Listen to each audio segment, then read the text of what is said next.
Welcome to Success at Scale, the podcast that covers business stories from experienced entrepreneurs and startup founders on how to translate business ideas into business results. I'm your host, Greg Stein, and today we're going to talk with best-selling author and researcher, Don.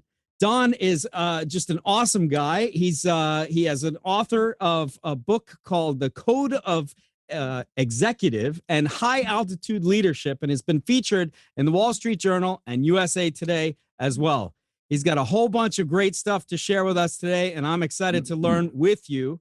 Don, thank you for joining Success at Scale. Welcome, and tell us a little bit about you. Well, let's see. How much time do we have? I was never supposed to be doing, helping CEOs develop companies. I was a planetary physicist at MIT, and then I ended up getting involved with human studies. That took me to Hopkins, and I stayed at Johns Hopkins to do my graduate work there. And that's where I got in touch with people in the MBA executive program. Yes. And they started complaining about management theory failure rates, and I didn't know what that meant. So I began doing research on the scholarly databases, and there was a lot of issues. So they asked me to see if there could be a biological phenomenon. And so I started doing expeditions around the world to study different cultures and their species, and started publishing. They started liking it. So I've done about 2,000 executive workshops, and we're still learning. We're still venturing out there to discover more things. So most of my work has been to grow companies faster using anthropological and archeological techniques. Well, that sounds pretty flipped out, man. You got to tell me more. Like how? Tell us more about how you think about this, or what you've learned. I've learned that depending on where I am in the world, even in lost civilizations where they've developed on their own without any interaction with the outside world, we tend to organize pretty similarly. So I think there is a lot of biological leadership. And when I go on to address high failure rates of leadership development or strategic planning, a lot of it becomes, at least from the CEOs that I train, and I train about 700 CEOs a year, somewhat awakens, I think, things that CEOs thought were true, but maybe they were talked out of it because of the heavy analytical approach a lot of our schools take.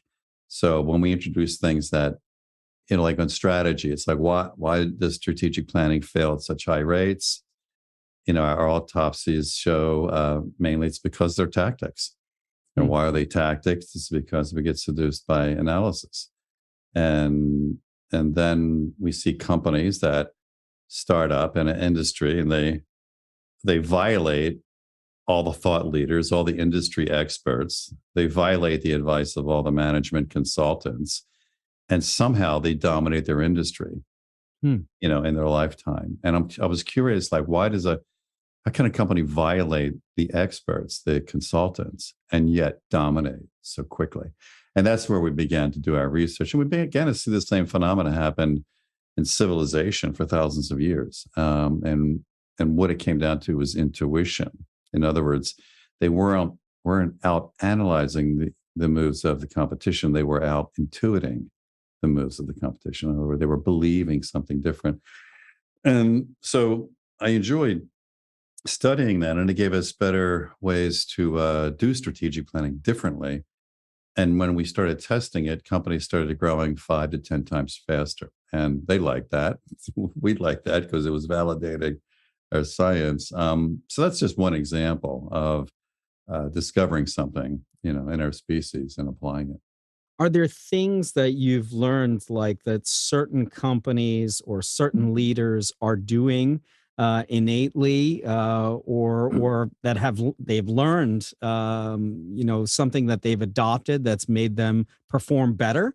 Or are there ways, for us or our podcast listeners things to adopt that we should be thinking about? When Oxford University gave me access to this ancient CEO training manual that was capturing 700 years of wisdom, I found that one of the most insightful things that CEOs have done from this type of approach is learning how to die properly. All right. All right. And what we started doing, I thought, when I first got this manuscript, it was like, centuries old. And I thought, geez, this is not going to go well. But what I found out is the samurai, even though they're famous for their physical suicide experiences, it was really death of the ego. Right. So we started training executive teams on how to die properly using these samurai techniques, and their strategic execution rate went up like 3 times. In Nice. other words, their decisiveness, their decisions that would have taken weeks only took a matter of hours, as an example. And we started noticing what was happening. And so, so I put an online course called Becoming Samurai I for love it. executives if they want to learn how to become samurai. But it all comes down to, how to let die or how to kill what's in your life that's stopping you from moving forward. Right. But you do mention this word ego. I find that fascinating that you kind of went there so early in our conversation, because that's something that I seem to run into, quite consistently, especially with inexperienced leaders, right? Mhm. It's like ego comes and plays such a big role, but it also seems to be a real stopping point for many people's growth. Yeah. In this workshop, I do this like 3-hour workshop with CEOs. I've done it a couple thousand times. And so I'll train about, like I said, 700 a year. What's interesting is that is a consistent pattern I try to address, but it's not new. I mean, the ego thing was used to be called the evil spirit. Mm. And what was documented is the evil spirit would infect the executive and project this world of fear whereby selfish behaviors were appropriate. And this is why a lot of culture change programs fail and a lot of leadership training fails, is until we unhook fear that's induced biologically, people will always revert back to those dysfunctional behaviors. And I know the professional services industry hates it when I teach this, but I'm just acknowledging what I'm observing. And what we found is that when you can unhook that evil spirit, things change dramatically. And so, in modern terms, we call that the ego instead of the evil spirit, because Freud helped that along. But people still don't know why it's there. Like, why is the ego there? It's a term, but what's its function? Right. And because I'm a scientist, I get attached to. I've just been really grateful to interact with a lot of brilliant people in various areas of study. And the area of evolutionary genetics and evolutionary psychology were really, really big help, because it helped me understand the purpose of the ego. And once we understand how the function, now we can unhook it. But most management consultants and experts don't study evolutionary psychology or genetics. Um, but it makes sense. I mean, like I said, I teach this to hundreds of CEOs, and they get it. It's genetic warfare is best conducted with selfish strategies. No, that makes sense. I mean, let's talk about, fear a little bit more for a second, because that's an Mhm. interesting one in itself. Right now, there's an economic downturn that's either full swing or looming or wherever we are in this. And every day I wake up and you read the newspaper and what do you see? Fear, right? It's just Right. constant. You can't escape it. And then you bring it on board and you start thinking in this way, and then it becomes a self-fulfilling prophecy. It's super negative, right? Mhm. How do you recommend, to someone that's listening right now to like combat the fear that's going on in their mind as they go throughout their day?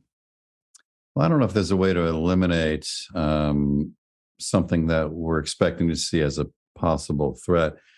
I think from the greatest strategies I've seen and that we try to help develop in companies is your plan, whatever plan you have, is not going to work. I So, love that. so when I was working with Black Hawk Down, Matt Eversman, who was the key character in the story, um, it was what I learned from him was really, really helpful, because they Black Hawk Down was like an epic disaster. It was just, everything went wrong.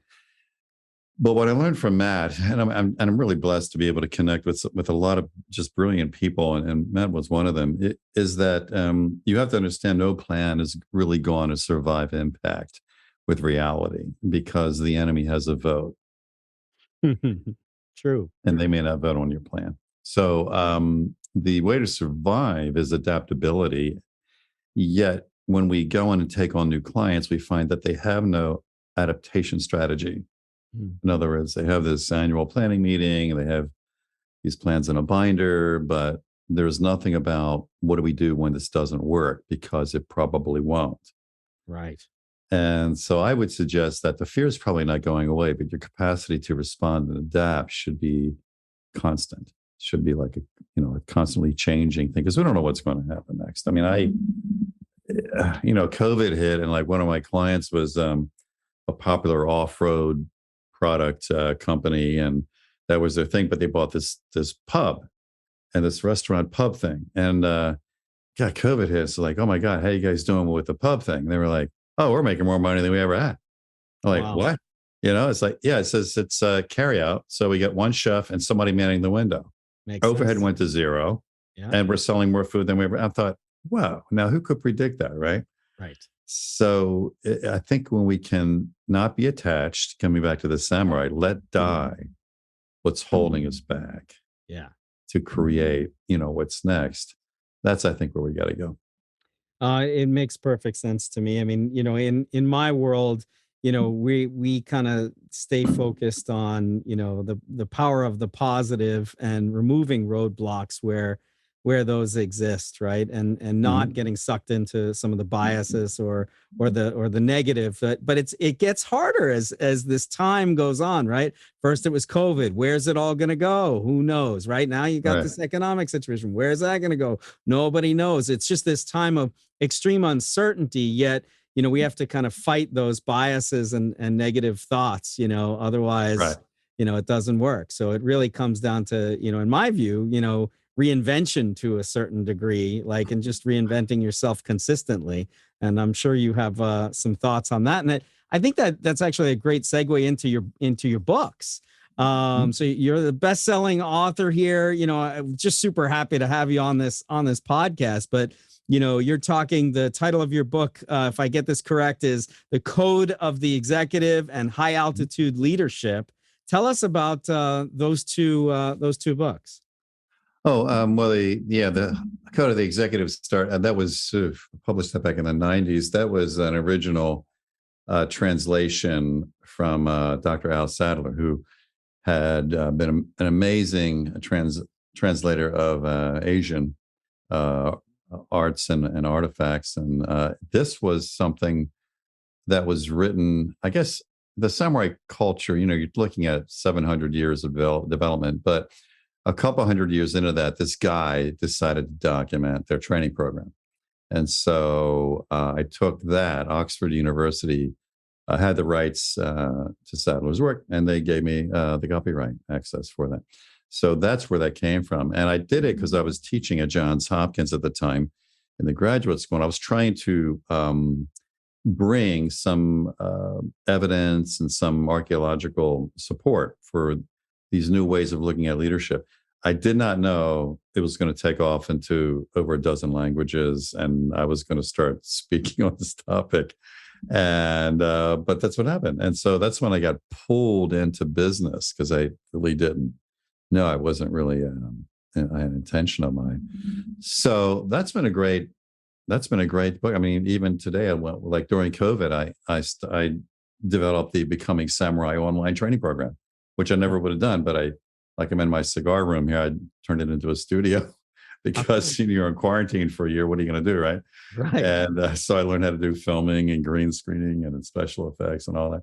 So I just put it online, and it's timeless. When you look at the samurai model and the symbologies, it's in like a lot of our movies, a lot of our television shows. I mean, I was watching Star Wars, some of their spinoffs, and it was like, there we go. There's another samurai symbol. So it somehow has permeated us for a while. So I enjoyed doing it, but I was also fascinated of its application in leadership.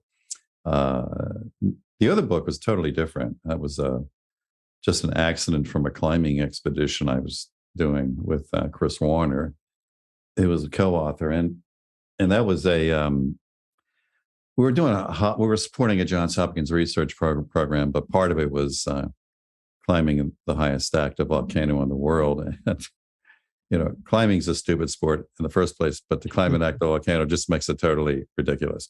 And it was about 20,000 feet, just shy of 20,000 feet, the summit.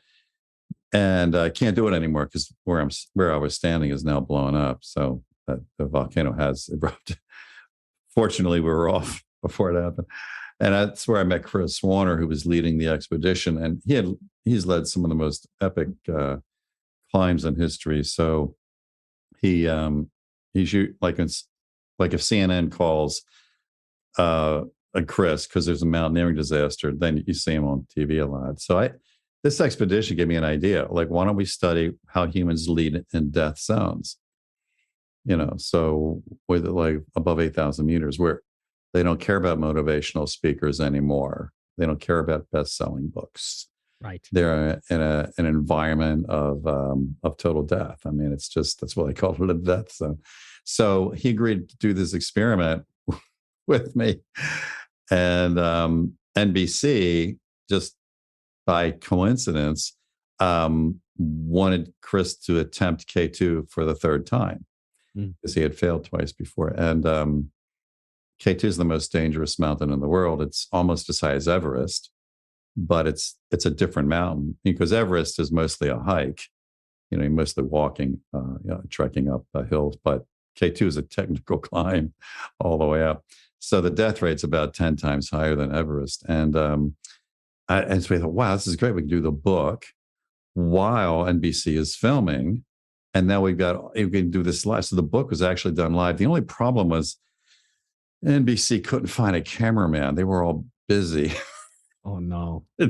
Nobody wanted to risk a 30% death rate to get a film done. I can't say I blame them. I can't say I blame them.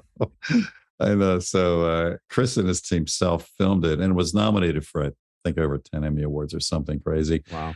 But we used the filming and we were connected via satellite, so we could write as he's climbing. It was a fabulous experiment in literature because we were now doing the book live because he's on the death mountain. I mean, he's, their bodies and torsos floating up and he's, risking his life. And I'm back in my living room having a glass of wine, but it was a risk I was willing to take.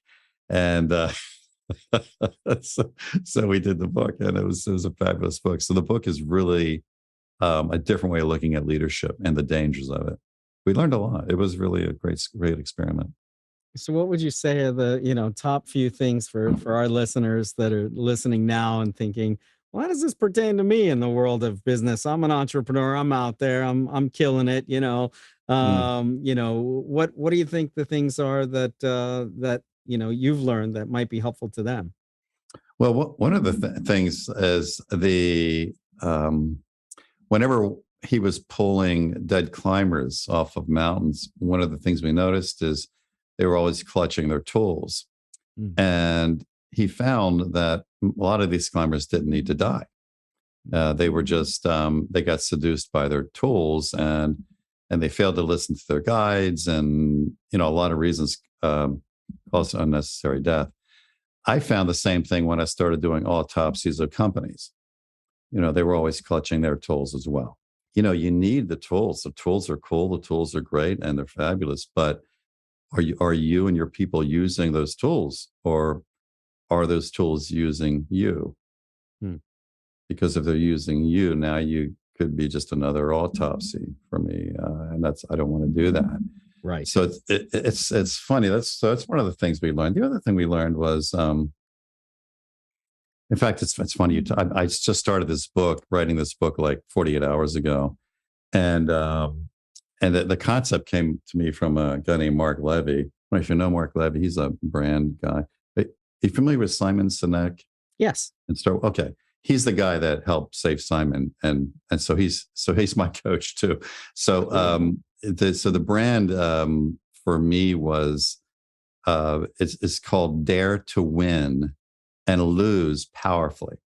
And the distinction that came out of my work with Mark was we teach a lot about winning and not a lot about losing. Mm, And yet it's losing, which is where the power is. that's right. And yeah, so that's a whole new thing. So getting back to your point, a lot of it is that we don't when you look at these successful entrepreneurs, right? I mean, they've changed their industries. They're the top of the game. You look at Richard Branson or Elon or Steve Jobs. I mean, you go through the whole list, and all the authors show up to write the books on what they did great, what they did well, all that. But they missed the whole point, because what got them there was the suffering. Mm. It was the risk, it were the failures, it was all the losses. And what we found when we did the autopsies of dead companies, but also looking at live successful companies, was really looking at what they did in the area of losing. So this new thing that we're starting now is we have to teach losing, how to lose powerfully. Right. Because that's where you learn, you grow, you adapt, and you move forward. So yeah, so that's another piece of advice I'd say. I love that, because as you go through any of these entrepreneurial journeys, I mean, it really is the getting knocked on your ass that gets you back up, right? And it's that getting back up and pulling yourself up that really is the stuff that separates the wheat from the chaff, I think. Yeah. Yeah, I think that's spot on, and it's so cool that you learn that in the context of hiking and mountains and all this other stuff. Right. That's another thing that's so interesting about you, listening to you, is like how you've connected all these different experiences, life experiences, and brought them back to the world of business. In my world, I'm a musician, and that's how the lens that I look through as it comes to the world of business, right? And marrying creativity with the world of business and seeing things differently than most. It sounds like you have although very different background than mine, it sounds like you kind of look through the same lens in a way. Yeah, because I kind of, it was just an accident. I just started studying our species, so I didn't know it would end up where I'd be traveling a couple 100,000 miles a year and giving speeches and doing workshops. But it was for me, it was fun. You know what I mean? It was like I didn't know where I was going. I just knew there were a lot of CEOs, struggling and questioning, and I was bringing an integrative, scientific, evidence-based approach to, which is what I did in planetary studies and biomedical engineering and AI and all the things I was doing over the years. So for me, it wasn't anything new. It was just normally what I did. So stumbling onto these secrets or these unusual approaches that were validated not only medically but validated throughout history was just really cool. And I think it's just fun to discover these things and apply them, and help people live more powerful lives from it. No, it makes sense. Now, we've talked a lot about CEOs, but let's talk about the rest of the organization. Let's talk about somebody who might be more junior, who's coming up right now and listening to this, saying, all right, well, I hear you on the CEO thing, but what about me? How does this pertain to me? Any advice you might give to somebody maybe starting their career? It depends on where you want to go. You know what I mean? Because if you're on middle management and there's an expertise and there's just a place where you're having fun and you're excelling, you want to focus on that. If you want to become an executive, that's a whole different agenda, and do you have the level of thinking necessary to do that? What I found in a lot of displacement of promoted executives is there was a psychiatrist, the late psychiatrist, Dr. Elliot Jacks at Hopkins, had discovered this part of the brain that determines whether you can be an executive. And it had to do with your complex thinking capacity. Right. Could you think in complex ways where you could look out 5 years, 10 years, lead a project that long?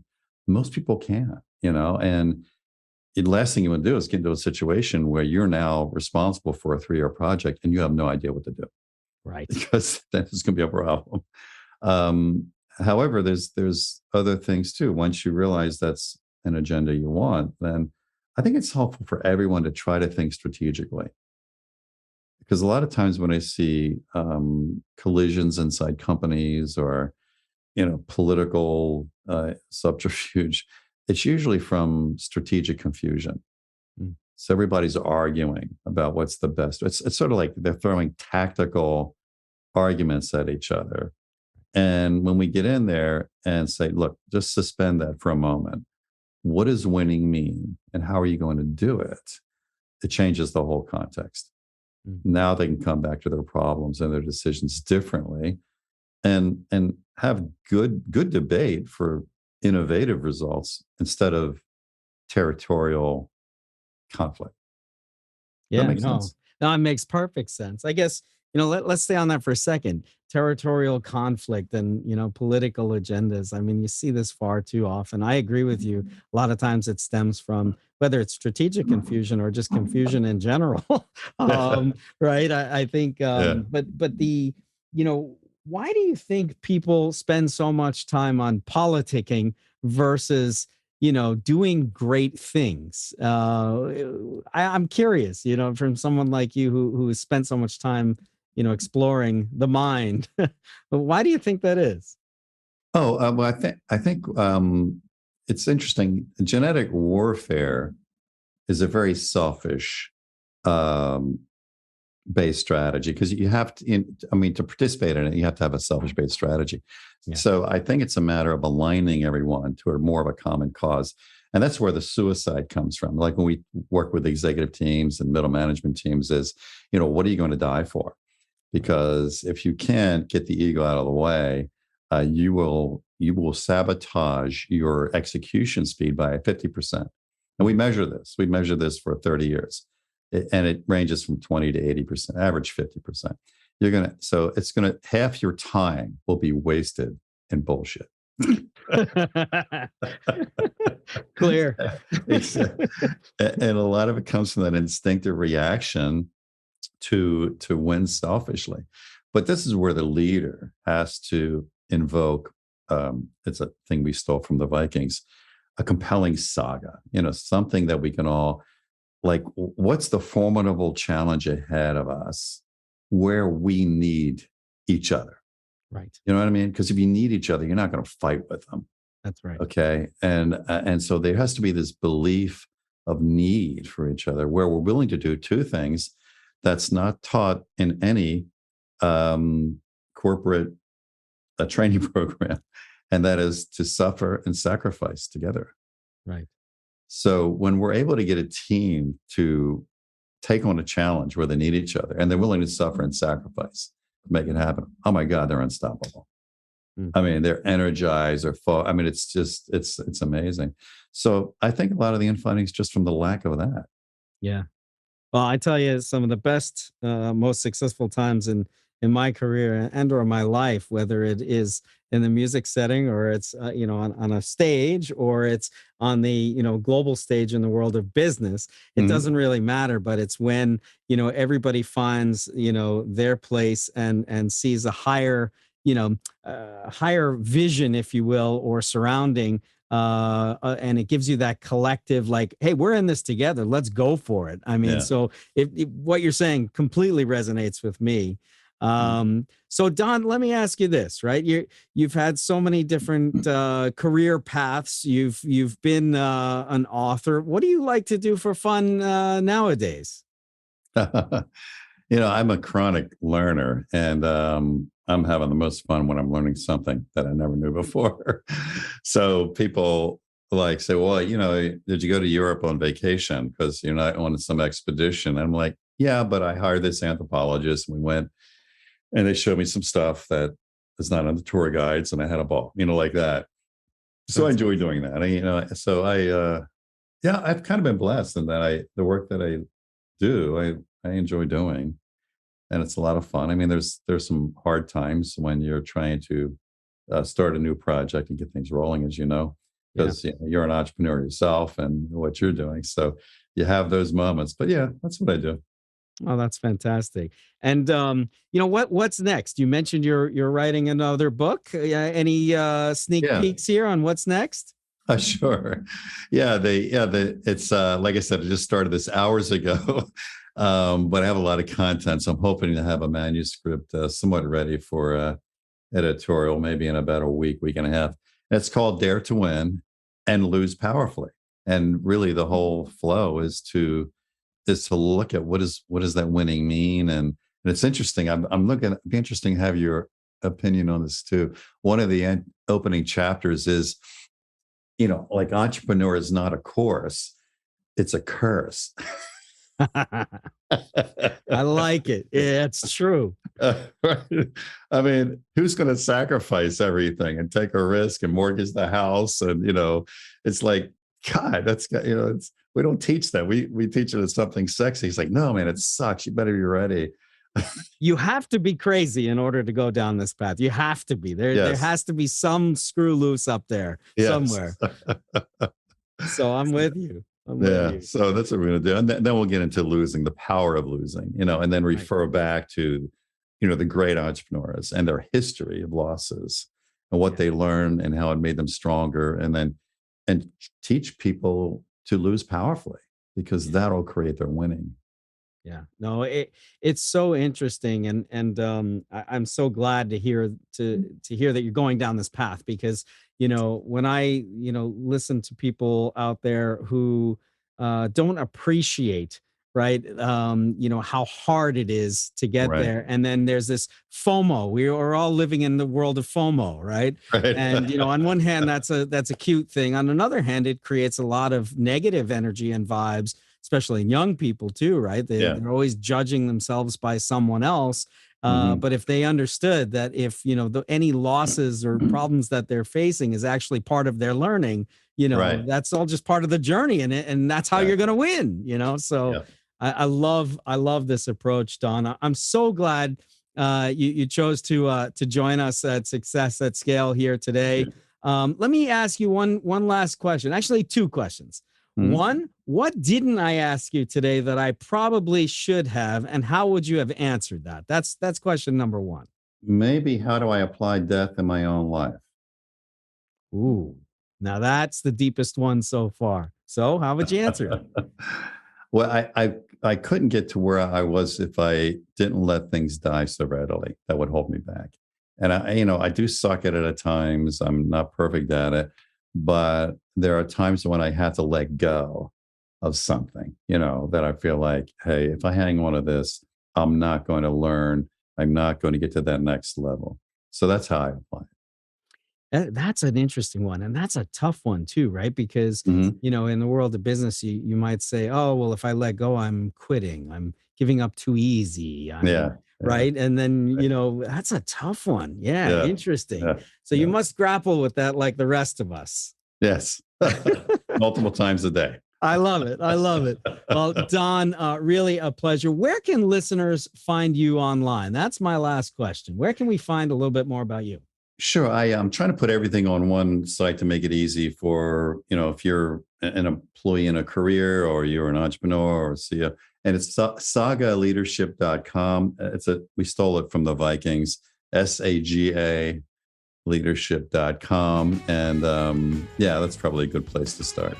All right. Sounds good. Well, Don, thank you again for joining us at Success at Scale, and lots of great things to learn from you. So honored that you came to join us here today. Thank you. And until we see you all next time, thanks for joining us, and go get them out there. And I'm going to give you one of these. Peace. All right.